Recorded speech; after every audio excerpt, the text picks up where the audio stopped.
BJP క్రియాశీలక సభ్యురాలుగా కూడా లేని మాధవీలత గారికి ఒక లోక్సభ సీట్ ఎలా ఇచ్చింది? పార్టీ వ్యక్తిగా ప్రత్యక్షంగా కాకపోవచ్చు కానీ పరోక్షంగా నేను పార్టీ వ్యక్తి. సో ఇప్పటి వరకు జరిగిన ఎలక్షన్స్లో దొంగ ఓట్ల వల్ల ఎంఐఎం గెలుస్తోంది అని మీరు అంటున్నారా? ఒక రకంగా లేని ఓట్లను కల్పించి వేసే ఓట్లు, భయభ్రాంతుల్ని చేసేలాంటి పరిస్థితులు. ఏంటి విరించి హాస్పిటల్తో మీకున్న అనుబంధం ఏంటి? ప్రస్తుతం మీ పొజిషన్ విరించిని శుభ్రంగా ఫ్రీ సర్వీస్ చేయడానికి వాడేస్తాను. రాజాసింగ్ చేసిన వ్యాఖ్యలు మీకు తెలిసే ఉంటుంది.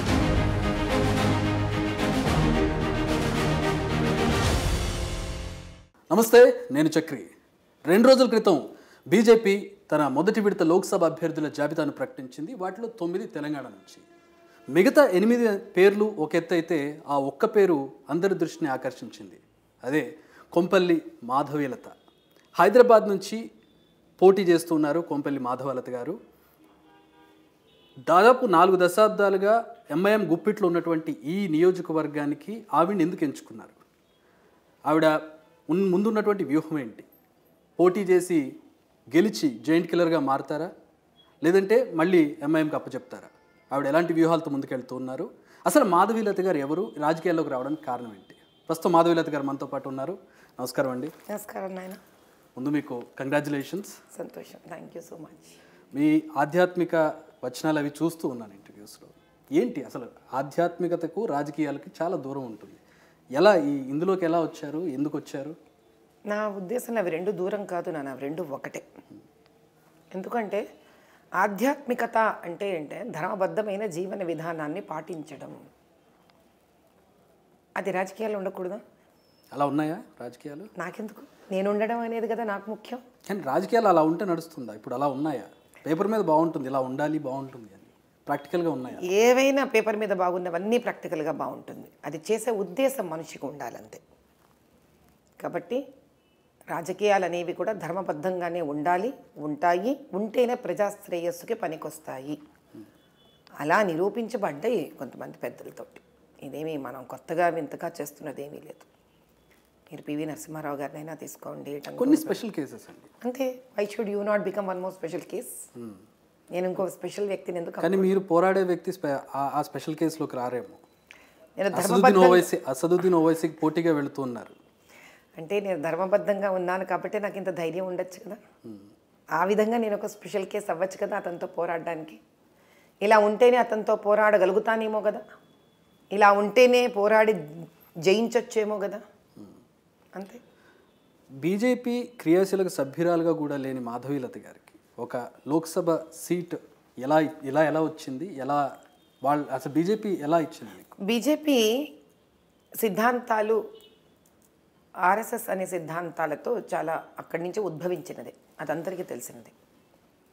నేను ఆర్ఎస్ఎస్ వ్యక్తిని. నేను ఆర్ఎస్ఎస్లో ఉన్న 2-3 రకరకాల ఆర్గనైజేషన్స్లో ఉండి వర్క్ చేసిన వ్యక్తిని నేను. కాబట్టి నేను పార్టీ వ్యక్తిగా ప్రత్యక్షంగా కాకపోవచ్చు కానీ పరోక్షంగా నేను పార్టీ వ్యక్తిని. ఆర్ఎస్ఎస్ వేరు, బీజేపీ వేరు కదా. అంటే ఎప్పుడు కూడా బీజేపీ మీరు ఎప్పుడు చూసినా కూడా ఆర్ఎస్ఎస్ నుంచే బీజేపీలోకి తీసుకోవడం జరిగింది. అలా ఇప్పుడు కూడా నన్ను ఆర్ఎస్ఎస్లో నుంచే బీజేపీకి తీసుకోవడం జరిగింది. అంతటి అంటే 4 దశాబ్దాలుగా ఒక పార్టీ కింద ఉన్నటువంటి ఒక లోక్సభ స్థానానికి అంటే పార్టీ నుంచి కాకుండా ఆర్ఎస్ఎస్ నుంచి మీరు చెప్పినట్లుగా పార్టీలో పనిచేసే వ్యక్తులను కాదని మీకు టికెట్ ఇవ్వడానికి కారణం ఏంటి? నా ఉద్దేశంలో ఒక ధైర్యవంతురాలైన, చదువుకున్న, మతాన్ని ముసుగు కింద తీసుకోకుండా స్త్రీలకు న్యాయం చేకూర్చాలి అనే సద్భావన కలిగి ఉండడం, ఆ ధోరణితో కొన్ని ఏండ్లగా పనిచేస్తూ ఉండడం, నిస్వార్థంగా ఉండడం, వాళ్ళు నాలో ఎంచుకున్న ఒక లక్షణాలు ఉండొచ్చు కదా. అలా నాకేమి ఇబ్బందో తప్పు కనిపించట్లా. ఇంత సాధు స్వభావం కలిగి, ఇంత నెమ్మదిగా మాట్లాడుతూ, అంతా మంచిగా చెప్తూ ఉండేటటువంటి మీరు అసదుద్దీన్ ఓవైసీ గారి తీరు, ఆయన మాట తీరు, ఆయన రాజకీయం చేసేటటువంటి తీరు, అసలు ఆ పార్టీ తీరు పూర్తి భిన్నం. ఎలా ఎదుర్కోబోతున్నారు? మనం రామచంద్రుడిని మర్యాద పురుషుడు అంటాం నాన్న, ఉత్తముడు అంటాం. అయితే యుగం ఏదైనా ఆయన కలియుగానికి కూడా దేవుడే కదా. దేవుడు అంటే ఎవరంటే రోల్ మోడల్ నాన్న. స్త్రీ కానీ పురుషుడిని కానీ మనం దైవారాధన ఎందుకు చేస్తాము అని అంటే వాళ్ళల్లోని గొప్పతనము, వాళ్ళల్లోని ఉద్దేశాలని మనలో ఆపాదించుకోవడానికి పూజిస్తాం. అటువంటి రామచంద్రుడు కానీ, మహిషాసుడిని రకరకాల దానవ సంహారం చేసిన అమ్మవారైనా కానీ వాళ్ళు ఎప్పుడూ నిజ జీవితంలో శాంతంగా ఉన్న వ్యక్తులే, ధర్మాన్ని పాటించే వ్యక్తులే. అలానే రామచంద్రుడికి ధర్మయుద్ధం చేయడం చేతగాలేదా? నిజంగా ధర్మం కోసం పోరాడేవాళ్ళు ఓ హాట్ పీట్ పూ భాడన అరవక్కర్లే, తాటాకు చప్పుళ్ళు అయిపోతాయి. సరే, ఆయన అదృష్టం ఏమిటి అని అంటే ఈరోజు దాకా శక్తి రాలే అతనితో పోరాడడానికి. గెలుపుని చవి ఇప్పటి వరకు పోరాడిన వాళ్ళు మీ పార్టీ నుంచి మహామహులు పోరాడారు. ఇప్పుడు ఎవరు ఎప్పుడు ఎంత పోరాడారు అనేది విషయం కాదు ఇక్కడ. ఈరోజు ఎవరు పోరాడుతున్నారు అనేది విషయం. నేను ఎప్పుడు నా మనస్తత్వం ఎట్లాంటిది అంటే నేను నా గురించి మాత్రమే మాట్లాడతాను, నేను ఎవరి గురించి మాట్లాడను. కానీ మీరు నేను ఇలాగే ఉంటాను. పోరాటానికి వెళ్ళినప్పుడు గతంలో జరిగిన వైఫల్యాలను కూడా అంచనా వేసుకుంటూ వెళ్ళాలిగా. అన్నీ చూస్తున్నాను, నేను ఏది కాదనట్లేదు. ప్రతి చరిత్రలో జరిగిన ప్రతి ఒక్కటి కూడా నాకు ఒక ఆలోచన మార్గాన్ని చూపిస్తూ ఉంటుంది. అనాలిసిస్ చేసుకున్నారా గత వైఫల్యాలను? ఏంటి కారణాలు? అసలు ప్రప్రథమంగా మీకు చెప్పాలి అని అంటే ఆ పోలింగ్ స్టేషన్స్ అనేది చాలా పెద్ద విషయం నాయన. మనకి ఉన్న 1996 పోలింగ్ స్టేషన్స్. అసలు కొన్ని చోట్ల ఈ నిజాలన్నీ వెలికి రావాలి. కొన్ని పోలింగ్ స్టేషన్స్ చాలా చిన్నగా ఉంటాయి, కానీ అక్కడ మీకు 5-6 బూతులు పెట్టేస్తారు. అందులో బూత్ నంబర్స్ ఎక్కడో ఉంటాయి. తలాప్ కట్ట మచ్చుకొక ఉదాహరణ. అక్కడ హిందువులు అన్న వాళ్ళు ఎవ్వరూ కూడా వెళ్ళి ఓట్లు వెయ్యలేరు. అక్కడ కనీసం ఏజెంట్ కూర్చోడానికి భయపడతాడు. ఇలాంటి వాటిలన్నిటినీ అరికట్టుకుంటూ రావాలి. And I will work towards it and see to it. ఎలా అరికడతారు? ప్రప్రథమంగా ఏంటి అంటే ఈ పోలింగ్ బూత్స్ని సందుల్లోంచి గొంతుల్లోంచి ముందు తీయించి బయటికి రీలొకేట్ చేయించడం. అది ఎలక్షన్ కమిషన్ చేతిలో ఉంటుంది. వెళ్తా కూర్చుంటా వాళ్ళ ముందు. ప్రజలకు ధర్మం జరగాలి అంటే ఇప్పుడు నేనేమంటున్నాను, ఓటు హక్కుని వినియోగించుకోవడానికి వసతిని కల్పించాలి కదా. ఏందైనా ఓటు ఎవరికి వేస్తున్నారనేది రెండవ విషయం. ప్రప్రథమమైన విషయం ఏంటి, నేను ఓటు వేయదలుచుకుంటే ఓటు వేసే న్యాయం, వేసే విధానంగా సౌకర్యంగా నాకు ఉండాలి స్థానం. అది మొదటి ధర్మం. ఆ ఓటు వేసే పోలింగ్ స్టేషన్లో బూతులలో ఏ పార్టీ ఏజెంట్ అయినా కూడా ధైర్యంగా కూర్చోగలగాలి. రెండో ధర్మం. మూడో ధర్మం, ఆ పోలింగ్ బూత్లో ఏం జరుగుతుందో వెబ్ క్యామ్ లైవ్ కానీ రికార్డింగ్ కానీ ఏదో ఒకటి ఒక చోటు నుంచి మానిటర్ జరగాలి. మూడో ధర్మం. నాలుగో ధర్మం, అక్కడ సేఫ్టీ, సెక్యూరిటీ, పోలీస్ వ్యవస్థ లేదా సెంట్రల్ రిజర్వ్ పోలీస్ కానీ ఇవ్వబడాలి. I'm going to work on all these things. నేను వీటిలన్నిటి మీద వర్క్ చేస్తాను. ఈసారి మా ఏజెంట్స్కి నేను ధైర్యం ఇస్తున్నాను. ఎక్కడా కూడా ఇంత చిన్న గీత కూడా రానివ్వను వాళ్ళ మీదకి. కానీ సాధారణంగా మనం చాలా వీడియోస్ చూస్తుంటాం, బల ప్రయోగాలు జరుగుతూ ఉంటాయి, భౌతిక దాడులు జరుగుతూ ఉంటాయి. ఓల్డ్ సిటీలో చాలా సున్నితమైన ప్రదేశాలు ఉంటాయి.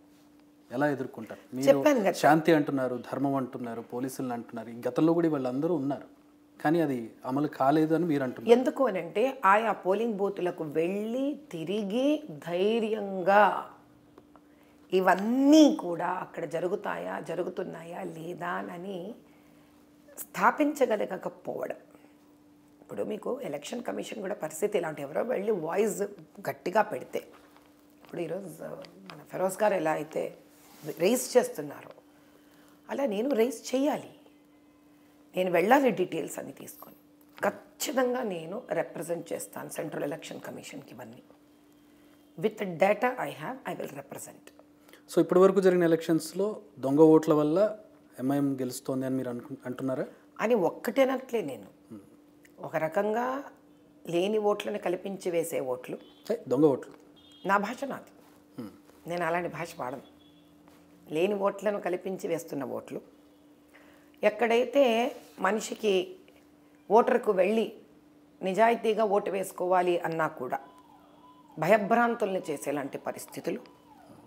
3, ఏ విధంగా అయితే ఆ పోలింగ్ బూతుల్లో ఒక ధైర్యాన్ని ఇచ్చే పోలీసు శాఖ వాళ్ళు కూడా, మరి వాళ్ళకి ఏమైనా ఇబ్బందులు ఉంటాయో పాపం. వాళ్ళు కానిస్టేబుల్ లెవెల్ నాన్న, వాళ్ళ మనిషే కదా. కాకి బట్ట వేసుకున్నంత మాత్రానికి ఇల్లు ఉండదా, భార్య పిల్లలు ఉండరా? డ్యూటీ ఉంటుంది. కాదని నేను అనట్లేదే, అదే ఇల్లు పిల్లలు ఇప్పుడు కూడా ఉంటారుగా. కాబట్టే అటువంటి పోలీస్ శాఖతో కూడా చర్చించడం, ఏ విధంగా వాళ్ళు ఇంకా మాకు కట్టుదిట్టం చేయగలరు, సెంట్రల్ రిజర్వ్ పోలీస్ ఏమైనా మనకు కావాలా, స్పెషల్ ఫోర్స్ కావాలా, ఆ అవసరం కూడా ఉంటే పెద్దలతో అధిష్టానంతో చర్చించడం, ఇలా దాన్ని ఓనప్ చేయాలి కదా నాన్న ఫస్ట్ కాన్స్టిట్యువెన్సీని.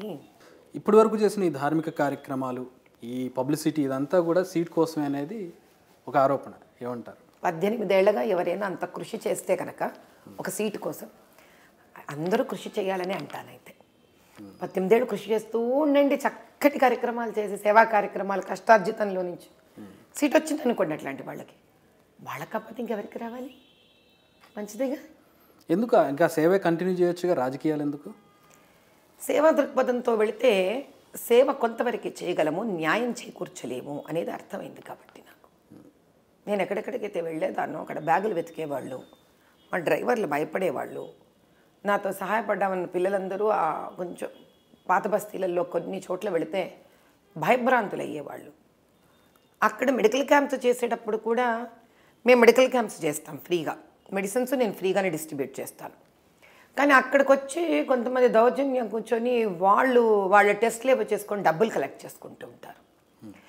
మళ్ళీ మేము వెంటనే ఏం చేయవలసి వస్తుంది, ఎవరికి రిపోర్ట్ చేయడం లాంటివి చేసిన రియాక్షన్స్ లాంటివి ఉండవు. మేమే పెట్టబేడ సర్దుకొని ఇంకా మేము మెడికల్ క్యాంప్ ఇక్కడ చేయం. ఎందుకంటే వాళ్ళు తప్పు ప్రచారణ చేస్తారు మా మీద. అప్పుడు they do wrong and bad publicity. అదే ఎవరో ఒకరు అడ్వాంటేజ్ తీసుకుంటారు నాన్న. ఇప్పుడు మీ వెనక మిమ్మల్ని మీరేదో తప్పు పని చేస్తే నువ్వు తప్పు పని ఎందుకు చేస్తున్నావురా అని నిలదీయని వ్యవస్థ ఉన్నప్పుడు అక్కడ ఏ చిన్న సతుకు అందరూ దాన్ని వాడుకోవాలని చూస్తారు కదా నాన్న. వాడిని అని ఏం ప్రయోజనం, చిన్న మనిషే ఉంటాడు. ఇప్పుడు మన పరిస్థితి ఏంటి అక్కడ అని అంటే, సరే పెట్టబెట్ట సర్దుకో, ఇంకా మనం మెడికల్ క్యాంప్ చేయలేము అని బయటకు వచ్చేసే పరిస్థితి. ఇప్పుడు ఎలక్షన్లు దగ్గరకు వస్తున్నాయి కాబట్టి మేము చేసే సేవా కార్యక్రమాలలో మమ్మల్ని ఇంకా ఇబ్బంది పెట్టి మాకు అడ్డంకులు కూడా వస్తాయి అక్కడి నుంచి.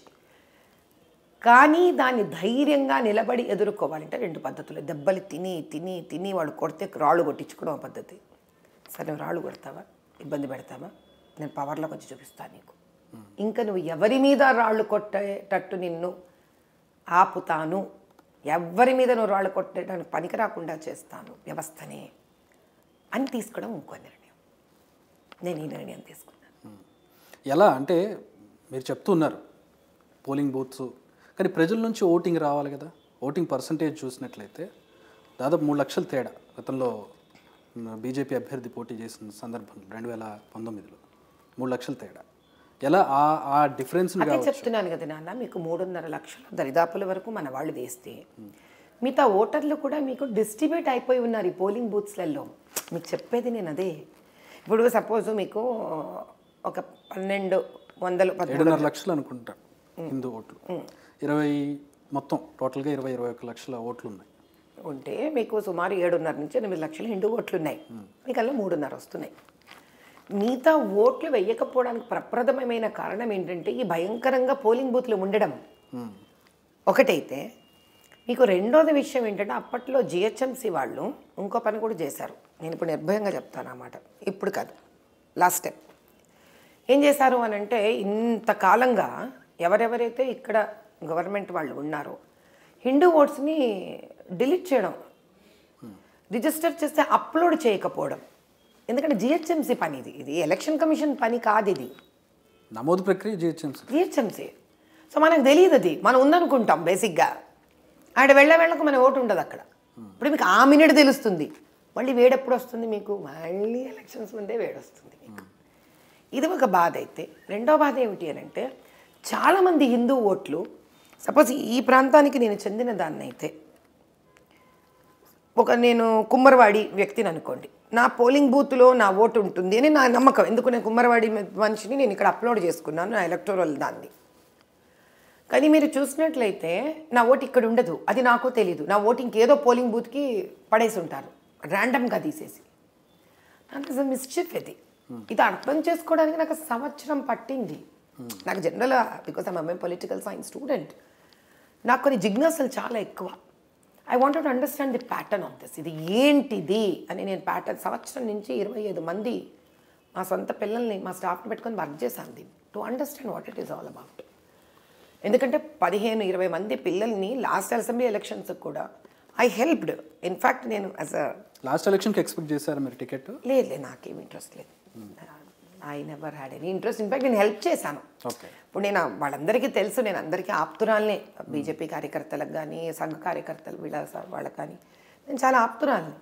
సో వాళ్ళు ఏం చేశారంటే, అమ్మ మీ దగ్గర ఎవరైనా ఉంటే మాకు హెల్ప్ చేస్తారా, ఇట్లా ఎలక్టోరల్ మనం రిజిస్ట్రేషన్ చేయాలి అని అంటే నేను 15-20 మంది పిల్లల్ని ఇచ్చాను. 6 నెలలు పనిచేశారు, ఇప్పటికీ పనిచేస్తున్నారు. అంటే అదే సామాజిక బాధ్యత కింద I also help in socio political activities. ఈ నేపథ్యంలో ఏమైందంటే నాకు I started understanding the statistics. ఓట్లు మాకు పోలింగ్ బూత్ పిల్లలు వచ్చేవాళ్ళు, అమ్మ అమ్మ అమ్మ అంటూ. పొలిటికల్గా దెర్ ఇస్ నథింగ్ రిలేషన్షిప్, సామాజికంగా దెర్ ఇస్ అ రిలేషన్షిప్. ఏంటి అంటే, అమ్మ ప్రతిసారి ఇదొక ప్రాబ్లం అమ్మ మాకు, హిందూ ఓట్లు ఇక్కడ ఉంటాయి ఎక్స్ పోలింగ్ బూత్లో, వాళ్ళు కరెక్ట్గా ఓటింగ్ రావడానికి వచ్చే వేళకు వాళ్ళవి ఈ పోలింగ్ బూత్లో ఉండవు, ఇంకేదో పోలింగ్ బూత్లో విసిరేసి ఉంటారు. పోలింగ్ ఏజెంట్ ఆ రోజు మీకు ఏం చేస్తాడు, నా నంబర్ ఇదియోనా నేను ఇదో అని ఇస్తే వాడు ఎతికి ఈ పేరు నీదని మీకు ఇస్తాడు టికెట్ కౌంటర్ కూపన్ లాగా. మీది ఉండదు అక్కడ. ఇలా మీరు 1 సారి 2 సార్లు 3 సార్లు మిమ్మల్ని ఎవరైనా కాన్స్టెంట్గా డిస్కరేజ్ చేశారనుకో, సైకలాజికల్గా మీరు ఏం చేస్తారు, ఎందుకు ఓటేయాలి, డిస్కరేజ్ అయ్యి ఓటేయడానికి. సైకలాజికల్ ఇది hit on your brain, your thinking అనమాట ఇది. వాళ్ళు ఏం చేస్తారు, ఏం ప్రయోజనం, మన ఓటు ఉండి వేసుకోలేము, దానికన్నా సినిమా చూసుకుందాంపా, చుట్టాలు ఇంటికి పోదాంపా, ఇలా. ఈసారి వాళ్ళని అలా కాకుండా ఓటేసే దిశగా అడుగులు. మీరు ఒక ఇంటర్వ్యూలో సోమాలియా అనే పదం వాడాను. అంటే హైదరాబాద్ నడిబొడ్డున ఉన్నటువంటి ఒక ప్రాంతాన్ని పట్టుకుని సోమాలియా అని ఎక్కడో సముద్రపు దొంగలు, అత్యంత పేదరికం, దారుణమైన పరిస్థితుల్లో ఉన్న ఒక ప్రాంతాన్ని తీసుకొచ్చి ఇక్కడ అంటే కంపేర్ చేశారు. వై? ఎందుకంటే కొన్ని పదాలు మనం దాని తారస్థాయి చెప్పడానికి వాడతాం. ఏ ప్రాంతంలో అయితే మీకు అసలు అడుగు పెట్టలేరు నాన్న. కొన్ని ప్రాంతాలు అయితే అంటే మీరు లిటరలీ నడిస్తే వాంతి వస్తుంటుంది, ఇలా you will puke, you can't stand there. నాకు చెప్తుంటేనే ఇలా జుగుప్స ఉంది అనమాట. నా కంటి ముందు అన్నీ కనిపిస్తారు, తిరుగుతాను కదా, నా కంటి ముందు అవి కనిపిస్తూ ఉంటాయి. నువ్వు ఎంతో దూరం నడవక్కర్లేదమ్మా, ఒక 200 మీటర్లు నడువు చాలు, నీకు ఒక 20 చెత్త కుప్పలు కనిపిస్తాయి. ఆ చెత్త కుప్పలను ఆవులు తింటూ ఉంటాయి. దాని తర్వాత ఎలాంటి అలా మూత్ర విసర్జనలు జరుగుతూ ఉంటాయి.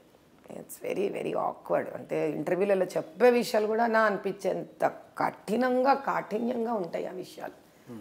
డ్రైనేజ్ ఓవర్ఫ్లో అవుతూ ఉంటుంది. ఎలా ఓవర్ఫ్లో అవుతుందంటే people walk in the drainage. You think it's.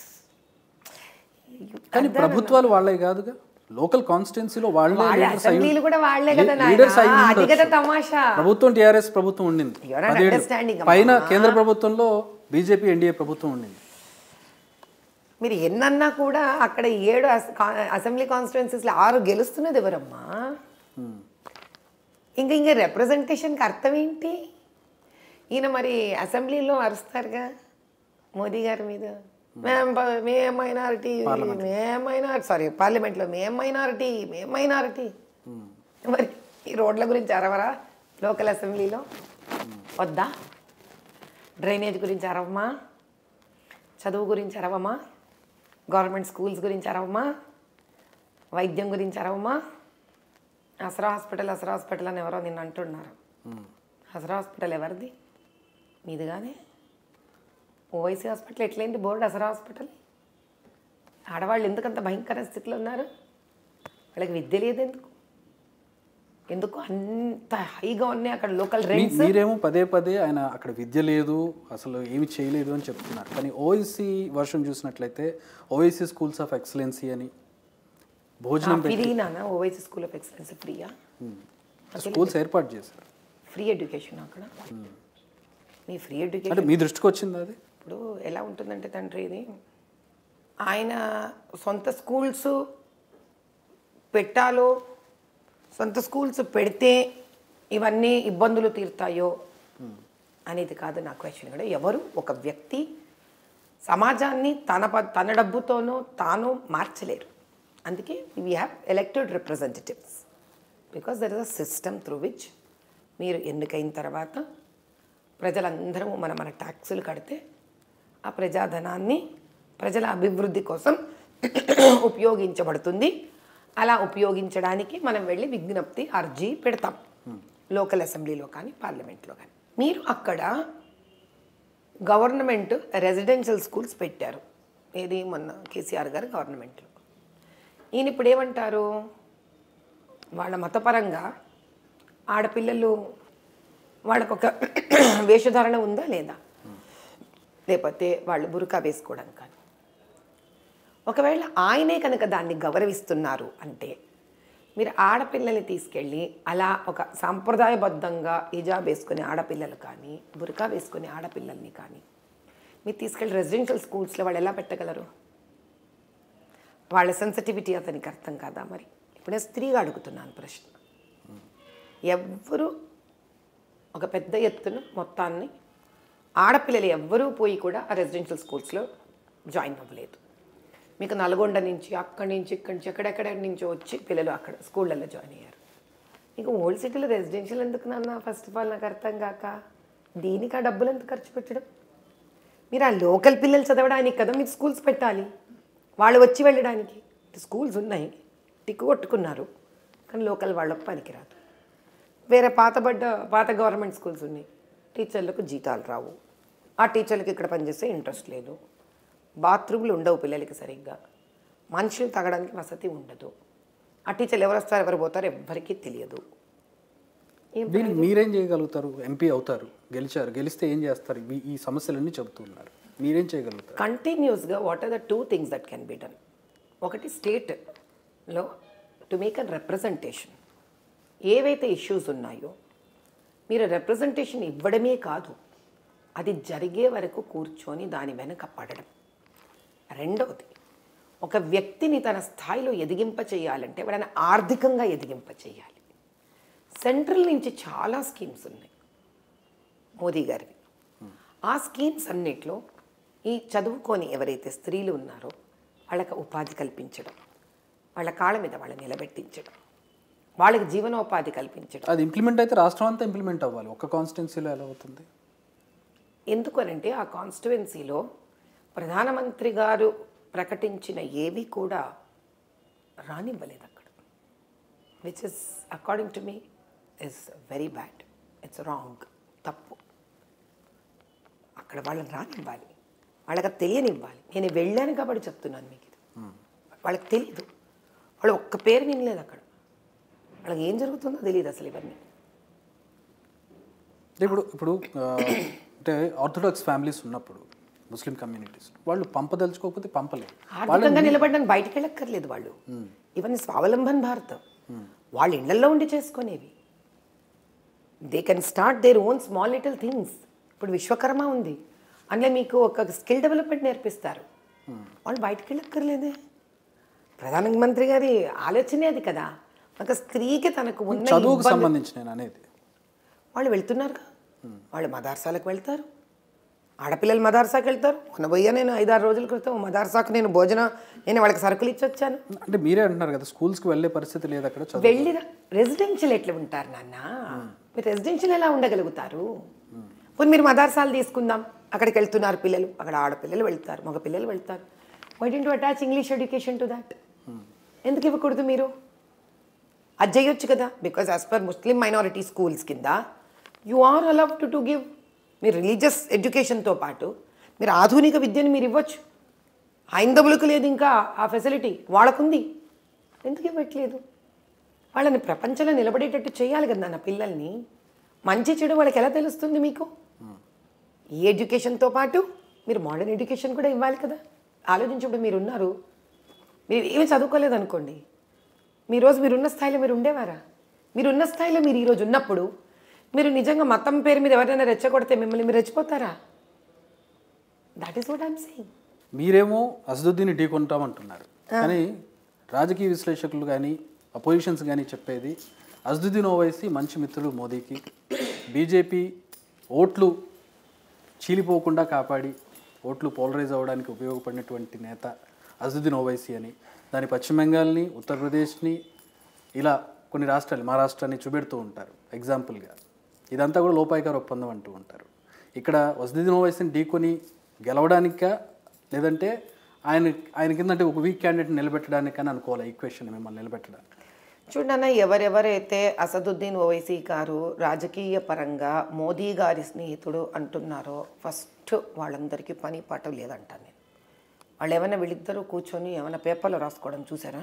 అలా కూర్చొని రాసుకోరు కదండి లోపాయికార ఒప్పందం. అలాంటప్పుడు మాట్లాడే హక్కు ఎవరికి లేదండి, లేదు. మీరు చూడండి, మీరు వినండి, మీరు ఒక స్పెక్యులేషన్ ఏదో ఒకటి ఆలోచించేసుకొని అజ్యూమ్ చేసుకొని మాట్లాడతాను అంటే 196 వస్తాయి. That's not a diplomatic way to talk. నేను అలాంటి వాటిని చర్చించను. నేను విన్నది, నాకు తెలిసింది, నేను చూసింది, ప్రూవ్ అయినది వాటిని మాత్రమే మాట్లాడతాను. ఇలా మాట్లాడుకుంటూ వెళ్ళాలంటే ఫస్ట్ ఆఫ్ ఆల్ రాజకీయంలో ఫస్ట్ బురద చల్లడమే ముందు ప్రప్రథమంగా పెట్టుకున్న కర్తవ్యం. మనుషులు మంచి చేయడం కాదు కర్తవ్యం, ఇక్కడ ముందు బురద చల్లడం కర్తవ్యం. రాజకీయాలు అలా నడుస్తున్నాయి, నడిపించేవాడే. నేను అలా సిద్ధంగా ఉన్నారా మరి?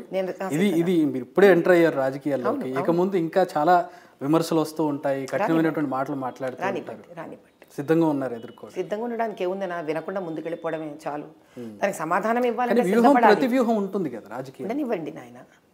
ఇలా ప్రతి ఒక్కళ్ళు అనుకొని భయపడి వెనక్కి వెళ్ళిపోతూ ఉంటే నిజంగా ఒక మంచి పని చేయాలనుకున్న వాళ్ళు లేచి నిలబడేది ఎప్పుడు? సో ఒక మంచి వాళ్ళు ఎవరైనా చెయ్యాలనుకొని ధైర్యంగా ముందుకు వస్తే వాళ్ళని పరిగెత్తి ఇళ్ళకి పంపించేయడమైనా రాజకీయాల పని అయితే ప్రజలు ఉన్నారు వాళ్ళని నిలబెట్టడానికి. ఎందుకంటే ప్రజలకు ఎవరు కావాలి? రోజు బురద జల్లే వాళ్ళు కావాలా? వాళ్ళ కోసం నిలబడేవాళ్ళు కావాలా? ప్రజలే సమాధానం ఇస్తారు. ఎవరెన్ని కమెంట్లు చేయాలనుకున్నా నా మీద చేయొచ్చు. ఒక కమెంట్తో ఏమీ మారదు. మారుతుందని వాళ్ళు అనుకుంటే మారదు అని చెప్పడానికి నేను వచ్చాను. మీరు అన్నమాట కరెక్టే. ఏమని? ఇలాంటివి మీకు ఇప్పటిదాకా పెద్దగా అలవాటు ఉండకపోవచ్చు అని. జీవితంలో మంచి చెడు ఒక కమెంట్ వేసేవాళ్ళు అనేది రాజకీయాల్లోనే చూడక్కర్లేదు, మన నిజ జీవితంలో కూడా చూస్తుంటాం. మనం రాజకీయాల్లో ఎక్కువగా ఉంటుంది, ఉద్దేశపూర్వకంగా ఉంటుంది, దెబ్బ కొట్టడానికి ఉంటుంది. కాబట్టి అనేవాళ్ళు అనుకొనివ్వండి. ఒక మాటకి అంత శక్తి ఉంటే ఒక మంచి మాటకి, ఒక మంచి పనికి, నిస్వార్థమైన జీవితానికి కూడా అంతే శక్తి ఉంటుంది. కానీ కొంచెం ఆలస్యంగా తెలుస్తుంది అంతే. భగవాన్కే ఆ దేర్ హే అంధేర్ నే అనేది అందరికీ తెలిసిందే. అది ఉంది కాబట్టే నిజంగా నిర్భయంగా నిస్వార్థంగా పాత బస్తీకి పనిచేయడానికి వచ్చిన నాకు ఈరోజు భగవత్ స్వరూపంగా అధిష్టానం నుంచి నాకు టికెట్ వచ్చింది. మాధవీలత పేరు అనగానే విరించి హాస్పిటల్ పేరు గుర్తొస్తుంది. ఏంటి విరించి హాస్పిటల్తో మీకున్న అనుబంధం ఏంటి? ప్రస్తుతం మీ పొజిషన్ ఏంటంటే? ప్రస్తుతం నా పొజిషన్ ఏమీ లేదు. I'm nobody in Virinchi hospital. చైర్మన్గా చెప్తూ ఉంటారు ఇది వరకు, ఇప్పుడు లేదు. గత 2 years నుంచి I'm totally away from all operations. హాస్పిటల్లో ఉండే స్టాఫ్, డాక్టర్స్ వాళ్ళే చూసుకుంటున్నారు. అంటే ఇప్పుడు అది మీ కింద లేదనా లేకపోతే నేను అందులో లేను. మీ కుటుంబం చూసుకుంటుంది, మా వారు అండ్ ఆయన కింద చాలా మంది ప్రొఫెషనల్ టీం చూసుకుంటున్నారు. నేను వాడుకుంటూ ఉంటాను విరించిని. మన 1008 ఫ్రీ నార్మల్ డెలివరీస్ పాత బస్తీలోని ప్రతి బీద స్త్రీకి డిక్లేర్ చేశాను నా సొంతంగా. అలా నాకు సహాయపడుతుంటుంది విరించి. ఏం డబ్బులు తీసుకోం. మెడికల్ క్యాంప్స్ చేస్తాను. హిందూ డాక్టర్స్, ముస్లిం డాక్టర్స్ ఇద్దరు ఉంటారు అందులో. అందరూ వచ్చి పాపం క్యాంప్స్ చేస్తారు. ఎక్కడెక్కడో అసలు విరించిలో ఫ్రీగా సర్వీస్ చేస్తున్నారు. వాడుకుంటాను నేను విరించిని శుభ్రంగా ఫ్రీ సర్వీస్ చేయడానికి వాడేస్తాను నేను. అలా కానీ విరించిలో బిల్స్ విపరీతంగా వేస్తారు. కరోనా టైంలో బాగా డబ్బులు వసూలు చేశారనే ఒక అలిగేషన్ విరించి మీద ఉంది. మీరేమో దానికి భిన్నంగా చెప్తూ ఉన్నారు. ఏంటిది అలిగేషన్? దేవుందని ఒకవేళ అది అలిగేషన్, మీరు అన్నమాట కరెక్ట్. అది కనుక నిజమై ఉంటే కోర్టు మమ్మల్ని పట్టుకోవాలిగా. అయిపోయింది కదా. కోర్టు 2 సార్లు మమ్మల్ని క్లీన్గా వదిలేసింది. కాబట్టి ఇట్ ఈస్ అన్. అప్పుడు మీరు రాజకీయాల్లో కూడా రాలేదు, అయినా కూడా ఎందుకు ఇలా జరిగింది? అంటే ఎక్కడెక్కడ నేను వచ్చి కూర్చొని విధృతంగా పనిచేస్తానో అక్కడక్కడ అలిగేషన్ పనిచేస్తే రాజకీయాల్లో లేనప్పుడు వాళ్ళకు వచ్చిన నష్టం ఏంటి? అర్థం కాలేదు. మీరు అప్పటికి రాజకీయాల్లో లేరు, మీరు పనిచేస్తే రాజకీయాల్లోనే భయం తెప్పించాలా నాయన? ధర్మబద్ధంగా నేను విజృంభించి పనిచేస్తే ఎప్పుడప్పుడు ఏ రంగంలో పనిచేశానో అప్పుడప్పుడు ఆ రంగంలో భయం ప్రకంపన తీసుకొచ్చాను నేను. అందుకే నాకు పెద్ద భయం లేదు ఇవాళ. బహుశా కోవిడ్ నన్ను గట్టిగా తయారు చేసింది. నిజంగా ధర్మంగా పనిచేసే వాళ్ళ మీద రాజకీయాలే రాళ్ళు విసరక్కర్లేదు, అన్ని రంగాల వాళ్ళు రాళ్ళు విసురుతారు. సో మీరు ఇప్పుడు ఎంపీగా గెలిస్తే విరించిలో ఈ వాడుకోవడం అంటే మీరు చెప్పిన వాడుకోవడం ఇంకా కొనసాగుతుందా? ఫ్రీ సర్వీస్ ఉంటుందా విరించిలో? చూడండి నాన్న, అది నేను ఒక్కదాన్ని చేయాలనుకుంటే చేసేది కాదు. మా వారికి కూడా సమాజానికి సేవ చేసే మనసు దృక్పథం ఉంది. అది నేను ఈరోజు ఉన్నా ఉంటుంది, నేను లేకపోయినా ఉంటుంది. ఆయనకు నేను నేర్పించింది కాదు కదా, వాళ్ళ తల్లిదండ్రుల నుంచి ఆయన నేర్చుకున్నారు. మరి మేము అట్లా అంటే పొడగట్లపల్లిలో 10,000 మంది, ఒక గ్రామాన్ని మేము అడాప్ట్ చేసుకొని 10,000 మంది గర్భిణులకు సేవ చేశాం. మరి అది మీకు ఎవరికి తెలియదు కదా. మేము అట్లాగే హిందూపూర్ దగ్గర అంతా, పుట్టపర్తి దగ్గర కొన్ని బాగా రిమోట్ SC ST ఏరియాస్లోకి అంతా వెళ్ళి 2,000 పై చిల్లర బాత్రూమ్లు కట్టించాం. నేను ఈరోజు ఇవన్నీ బయటికి ఏమి మేము పాపులారిటీకి తెచ్చుకోవడానికి చేయలేదు కదా. 3,800 అంగన్వాడీ స్కూల్స్లలో ఎండాకాలంలో వాటర్ సప్లై చేశాం. ఎలక్ట్రికల్ కనెక్షన్ మా మామయ్య గారు పాపం లెటర్లు రాసి అందరూ వెళ్ళి రిప్రజెంట్ చేసి అక్కడ కనెక్షన్స్ తెప్పించుకున్నాం. లైబ్రరీస్ మేము తయారు చేసి ఇచ్చాం వాళ్ళకి. మేము ఈరోజు చెప్పుకోలేదు. మీ వేషధారణ కానివ్వండి, మీరు చేసేటటువంటి కార్యక్రమాలు కానివ్వండి, అంతా హిందుత్వని రిజంబుల్ చేస్తూ ఉంటాయి. మీరు చేసే కార్యక్రమాలు కావచ్చు, ధార్మిక కార్యక్రమాలు కావచ్చు, ఇవన్నీ కూడా. కానీ మీరు వెళ్ళేటటువంటి ప్రాంతం ముస్లిం పాపులేషన్ ఎక్కువ ఉన్నటువంటి ప్రాంతం. ఆ ఓట్లు పడితే కానీ మీరు గెలవరు. ఎవరన్నారమ్మా? ఆ ఓట్లు పడతాయి అనుకుంటున్నారా, పడవనుకుంటున్నారా? అవి పడతాయి. కేవలం హిందూ ఓట్ల మీద గెలుస్తారా? మా హిందూ అన్నదమ్ములు అందరూ కనుక నిద్రలేస్తే అక్క చెల్లెళ్ళు అవి చాలా అంటారా? అవి చాలు. కేవలం ముస్లింలు వేస్తే, కేవలం ముస్లిం అన్నట్టు, కేవలం ముస్లింలు వేస్తే అసద్ బాయి గెలవగలిగితే, కేవలం హిందువులు వేస్తే నేను గెలుస్తాను. కేవలం ముస్లిం ఓట్ల మీద గెలిచారనుకుంటున్నారు అస్తుద్దీన్? అంటే మీరు ముస్లింలు చాలామంది ఉన్నారు, ముస్లిం ఓట్లు ముస్లింలు సపోర్ట్ చేస్తున్నారు అంటున్నారు కాబట్టి ఆ వర్షన్ కనుక తీసుకోవడం జరిగితే majority of them are they. కానీ మిగతా ఆయన గెలవడానికి అటో పని చేద్దాం. మీ స్టేట్మెంట్ ఇప్పుడు ఇలా చెప్తానైతే, ఒకవేళ హిందువులు కూడా వేసి ఆయనను గెలిపిస్తున్నారంటే మరి ముస్లిం కూడా నాకు వేసి గెలిపిస్తారు. ఆయన వల్ల బాధితులు, ఇప్పుడు ఆయన వల్ల చాలా లాభ పొందిన హిందువులు కనుక ఆయనకు వేస్తూ ఉంటే ఆయన వల్ల బాధపడిన ముస్లింలు నాకు వేస్తారు. ఎందుకంటే ఇప్పుడు మొత్తం మీరే ఇందాక 21 లక్షలు చెప్పారు, మీ నోటితో పోనీ 7.5 అన్నారు. 21 7.5 తీస్తే 13.5. ఆయనకు వస్తున్నది పోనీ 5.5 అనుకుందాం. మిగతా వాళ్ళు ఉన్నారుగా, వాళ్ళు నాకేస్తారు అనుకుందాం. సరిపోయింది. సో ముస్లిం ఓట్లు మీకు పడవనేది మీకు ఒక లేదు, పడతాయి. ఎలా? మళ్ళీ ఎలా ఏంటి? బీజేపీ మీద ఆల్రెడీ ఒక ముద్ర ఉంది. ఏముంది ముద్ర? మతతత్వ పార్టీ అనే ముద్ర పడింది బీజేపీ మీద. మీరందరూ అలా అనుకుంటూ ఉండండి, ఎలక్షన్స్ అయ్యాక మళ్ళీ మనం కూర్చుందాం. బీజేపీ మీద ఆ ముద్ర అంటే నేను అడిగే లాజికల్గా ఏ కారణంతో మీకు ముస్లిం? ఎందుకంటే మోదీ గారు ఎన్ని కార్యక్రమాలు చేశారంటే, ట్రిపుల్ తలాక్ లాంటిది కానీ వాళ్ళకి యూసీసీ తీసుకురావాలి. నేను పోరాడాను. ఆ ట్రిపుల్ తలాక్ అప్పుడు నేను చూశాను నాయన. వాళ్ళ బాధ, వాళ్ళ తపన, వాళ్ళు పడుతున్న ఘోష నేను చూశాను. Lot of educated women, Muslim women, you really think they want be suppressed? They supported it. చాలా మంది సపోర్ట్ చేశారు. ఎగ్జాక్ట్లీ. కానీ వాళ్ళ భయం ఏమిటి? అంత గట్టిగా ఎవరైనా వచ్చి వాళ్ళ కోసం మోదీ గారు ఎంత ధైర్యంగా అక్కడ చేశారో, ప్రాణం పోయినా పర్లేదు నేను వస్తున్నా నిలబడుతున్నాను ఈసారి మీకు అనే వాయిస్ ఉంటే వచ్చేస్తారు వీళ్ళు బయటికి. ఇప్పుడు నా అలాగే ఈరోజు దాకా నా ప్రాణం పోయినా పర్లేదు అని అనగలగాలి, స్త్రీ అనగలగాలి కదమ్మా. ఇప్పుడు స్త్రీ ఎవరిని నమ్ముతుంది? వెంటనే చెప్పండి మాట. Whom will a women trust? You would want to trust one more women. ఆయన ఇచ్చేశారు, అక్కడ తండ్రి స్థానంలో ఉండి ఆయన ఇచ్చేశారు. వాళ్ళకి ఒక స్త్రీ వచ్చి నిలబడింది అనుకుందాం, I'm going to stand for you అంటే ఫస్ట్ వాళ్ళు ఏం చెక్ చేస్తారు? వీడికి ధైర్యం ఉందా లేదా? బేసిక్గా చిత్తపలాయనం అంటా ఉంటే అమ్మో పరిగెత్తి వీడు వెళ్ళిపోయింది అనుకో, భయపడిపోయి ఇంక ఈవిడే నిలబడుతుంది మనకి. సో వాళ్ళ లిట్మస్ టెస్ట్ వాళ్ళు చేస్తారు కదమ్మా. ఇన్ని ఏళ్లగా, ఇన్ని నెలలుగా పోయాను కదా, సందులు గొంతులు పోయి నిలబడ్డాను కదా వాళ్ళ కోసం. ఏ సపోర్టు లేకుండా, ఏ రాజకీయ సపోర్టు లేదు, ఏ మంది మార్బలాలు లేరు. వెళ్ళాను. ముగ్గురు నలుగురు యువకులు వేసుకొని వెళ్ళిపోయాను నేను, మంచి చేయాలనుకున్న ఉద్దేశంతో ఉన్న వాళ్ళందరినీ. I already proved. రాజకీయ సపోర్ట్ లేదంటున్నారు. ఇప్పుడు మీ పార్టీ నుంచే మీకు సపోర్ట్ కరువు అవుతుంది అనేది కనపడుతుంది. అంటే రీకన్సిడర్ చేయాలి ఈవిడ అభ్యర్థిత్వాన్ని అని చెప్పి కొంతమంది మీ పార్టీ వాళ్ళే బీజేపీ నుంచే. ఏం చేశారు వాళ్ళు ఇప్పటికి? నథింగ్. నన్ను ఏం చేయలేదే. మిమ్మల్ని ఏం చేయలేదు, మీ అధిష్టానానికి రిక్వెస్ట్ చేస్తున్నారు ఆవిడ అభ్యర్థిత్వాన్ని రీకన్సిడర్ చేయండి అని చెప్పి.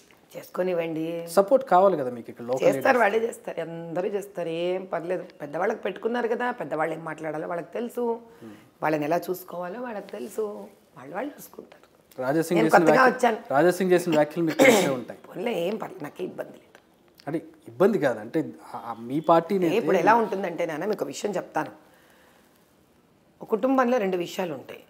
ఇప్పుడు రాజాసింగ్ గారు రాజకీయ పరంగా నాకన్నా సీనియర్, బహుశా వయసులో నాకన్నా చిన్నవారు అనుకుంటున్నా. 2 రకాలుగాను నాకన్నా వయసులో ఒకవేళ చిన్నవాడేంటే కనుక అతను ఏదో అన్నాడు, పనులే చిన్నవాడు అని వదిలేస్తా. రాజకీయ పరంగా అతను నాకన్నా సీనియర్ కాబట్టి పెద్దవాళ్ళు ఉన్నారు కదా, వాళ్ళు చూసుకుంటానని వదిలేస్తా. ఏదైనా నాకేం ఉండదు, నా అసలు it doesn't touch me because I'm today focused on something else. అది ఓల్డ్ సిటీ. ఆ ధోరణి ఎలా చూడాలంటున్నాను నేను. ఎందుకు చూడాలబ్బా? మహిళ బలంగా నిలబడిన పోన్లేండి, అనుకోండి, ఏమైపోయింది ఇప్పుడు? నేను ఏమైనా అనుకునేదాకా మీరు నిద్రపోరా? అలా కాదు, అసలు ఇంత బలమైన స్త్రీ, ఇంత బలమైన శక్తి. It's okay. శక్తికి ఉండవలసిన ప్రప్రదమైన క్వాలిటీ అని తెలుసా నాన్న? Let go. What is important? Let go మీ పార్టీ వాళ్ళకేనా, అపోజిషన్ వాళ్ళని కూడా లెట్ గోనా? లెట్ గో అనుకునే మాటతో యుద్ధం ఎందుకు ప్రకటించాలి? నా ఇంటి వాళ్లకు లెట్ గో. నెగిటివ్ కమెంట్స్ చేసేవి లెట్ గో.